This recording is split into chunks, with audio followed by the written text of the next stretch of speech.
my right to make it up. The member for Grey. Thank you very much, Mr Speaker. My question is to the Minister for Environment and Energy.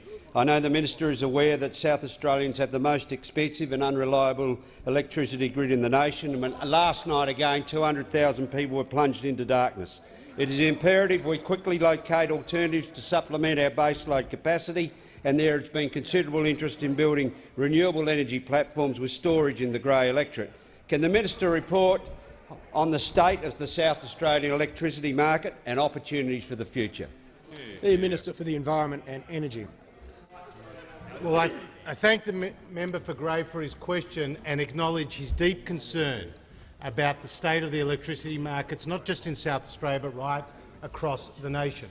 Because in South Australia, and indeed in his electorate, he has some of the most energy-intensive users in the country, including BHP at Olympic Dam, Nearstar at Port Pirie and Arium at Whyalla, and of course Yamba Aquaculture, which is an abalone farm in Port Lincoln which employs just more than 20 people, which has seen its electricity bills increase by more than $500,000 in the last year alone. Now, Mr Speaker, in South Australia, what has happened has been a disaster. In mid this year, we saw the wholesale electricity price in one day jump from $500 to $14,000 per megawatt hour. We've seen a huge reliance on intermittent generation, namely solar and wind. More than 40% of South Australia's power comes from solar and wind, and an over-reliance on the interconnector from Victoria. We've seen a blackout where 1.7 million people lost their power. We saw gridlock on the roads. We saw people kept in their homes, and we saw major energy users lose their power.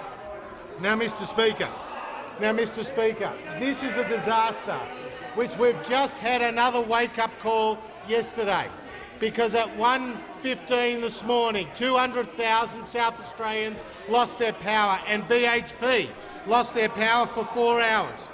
And we know this is a big experiment. They're the words of Jay Weatherill, a big experiment that clearly has failed. And even BHP has said the challenge, this is their statement today, the challenge is to reduce emissions and grow the economy, which cannot fall to just renewable alone. Now, Mr Speaker, that's our message.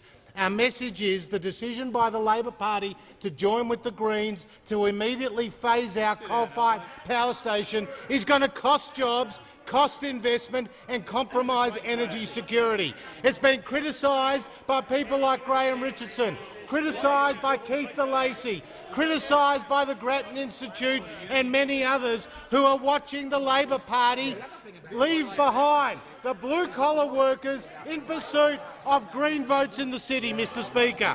Only the coalition can be trusted to manage this transition. Only the coalition can be trusted to pursue a realistic renewable energy target.